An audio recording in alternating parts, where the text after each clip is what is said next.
তো পাঞ্চেতের দাম ঘুরতে আইসে এত সুন্দর সাবস্ক্রাইবার গুলোর সাথে দেখা হয়ে যাবে, আগে কখনো ভাবিয়েছিলি না রে ভাই। তো পাঞ্চেতের দাম ঘুরতে যাই আমার সাক্ষাৎ হয়ে গেছিল এক সাবস্ক্রাইবারের সাথে, যিনি ছিল আমাদেরই কলেজের, কিন্তু ডিপার্টমেন্ট আলাদা।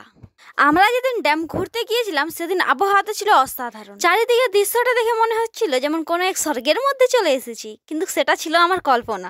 কারণ স্বর্গ যে কেমন দেখতে হয় তা আমরা কেউই জানি না। চারিদিকে ঘন কালো মেঘ, ড্যাম্পের জলের আওয়াজ যেন এক আলাদাই অনুভূতি।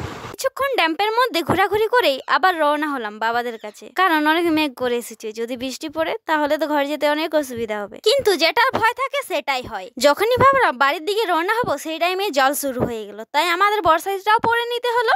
তারপর বর্ষাতি পরে চটজলদি রওনা হয়ে গেলাম বাড়ির উদ্দেশ্যে। যেতে যেতে অনেক সেলফি আর অনেক ভিডিও ক্যাপচার করে নিলাম আমি আমার এই দূরভাষ চিত্রের মধ্যে, কারণ বাড়িতে গিয়ে এগুলোকে ইউটিউব, ইনস্টাগ্রাম এবং ফেসবুকে আপলোড করতে হবে, নইলে গ্যালারির কোনো বিশ্বাস নাই, কবে যে ডিলিট হয়ে যাবে তার কোনো অন্তর নেই।